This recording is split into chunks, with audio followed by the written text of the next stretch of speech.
بسم الله الرحمن الرحيم. الحمد لله رب العالمين، والصلاة والسلام على سيد الأنبياء والمرسلين وعلى آله وصحبه أجمعين، أما بعد. قال رسول الله صلى الله عليه وسلم: اغتنم خمسا قبل خمس، شبابك قبل هرمك، وصحتك قبل سقمك، وغناك قبل فقرك، وفراغك قبل شغلك، وحياتك قبل موتك، او كما قال علیہ الصلاۃ والسلام. گرامی قدر معزز سامعین کرام، بزرگوں اور دوستوں،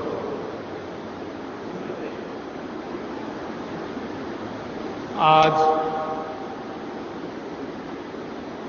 اسلامی ہجری کیلنڈر کا پہلا مہینہ اور پہلا دن ہے، یعنی 1441 ہجری کا خاتمہ ہو گیا اور نیا سال، اسلام کا نیا سال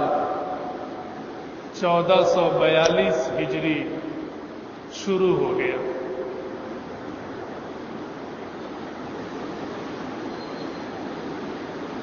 دین بیزاری کے اس دور میں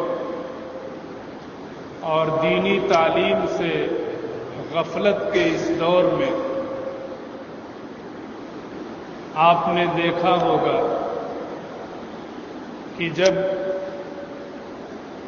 عیسوی کیلنڈر کا نیا سال آتا ہے، 1 جنوری جب آتی ہے، تو لوگ ہیپی نیو ایئر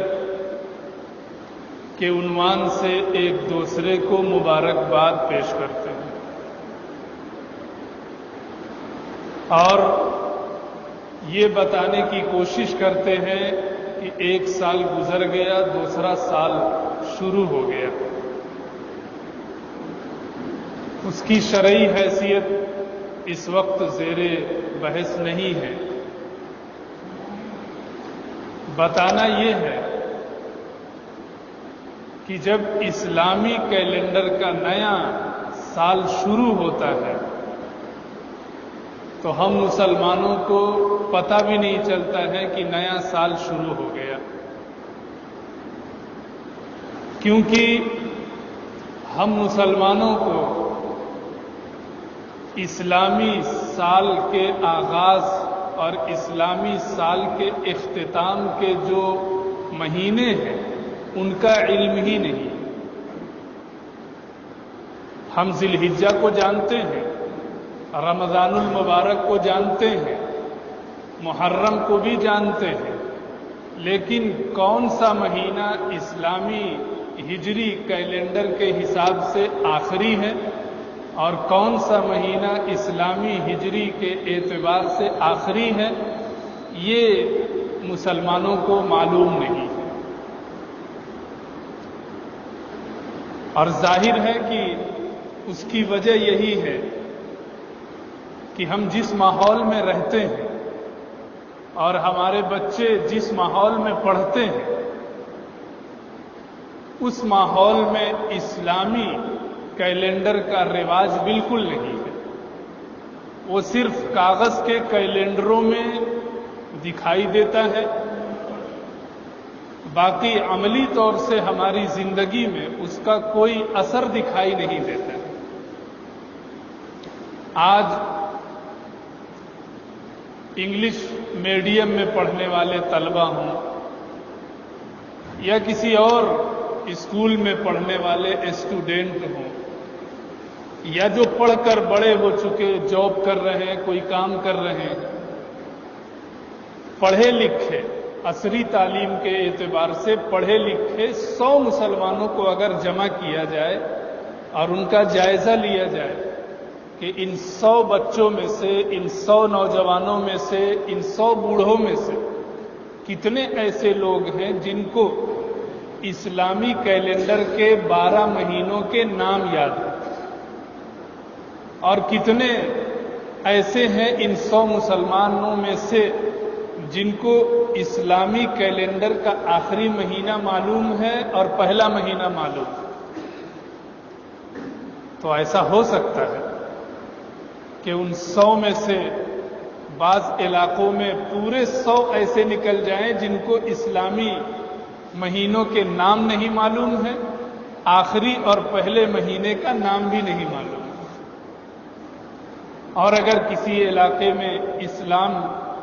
اسلامی شناخت کچھ باقی ہے، اسلامی تہذیب کچھ باقی ہے، تو ممکن ہے وہاں 2-4% ایسے لوگ آپ کو مل جائیں جو اسلامی مہینوں کے نام آپ کو بتا سکیں گے، لیکن ایک بڑی تعداد بچپن سے بڑھاپے کو پہنچ گئی، لیکن اسے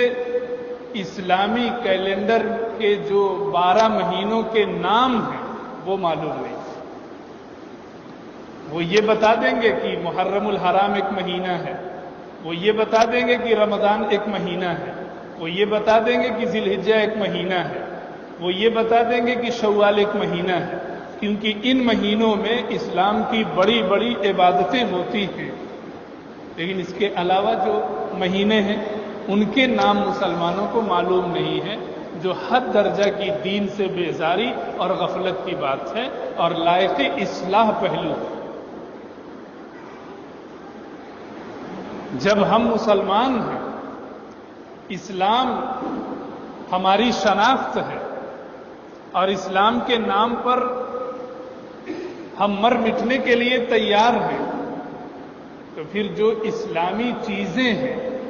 جو اسلامی خصوصیات و امتیازات ہیں، ان کا علم ہونا بھی ایک مسلمان کے لیے بے حد ضروری ہے۔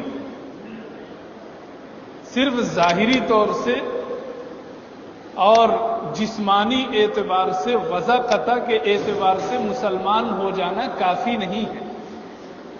بلکہ اسلام کا ایک مسلمان کے دل میں اتر جانا بھی ضروری ہے۔ اسلامی مہینوں کے نام، اسلامی تاریخ کا علم،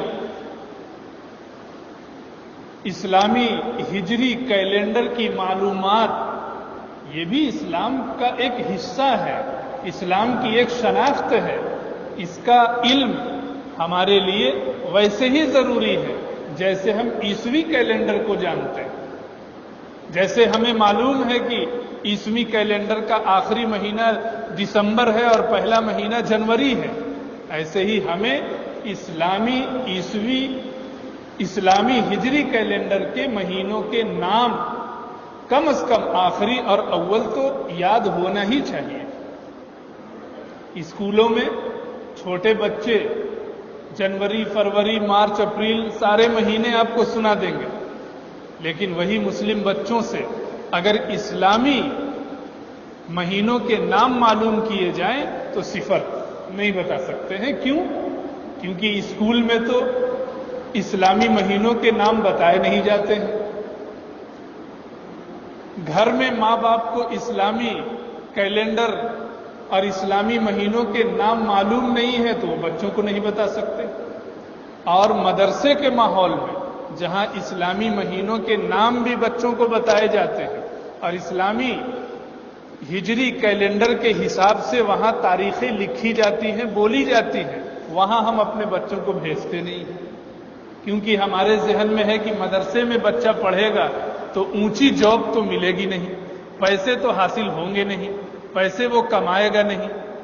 یہ بہت بڑی غلط فہمی اور غفلت کی بات ہے کہ ہم نے اپنے دماغ میں یہ کیوں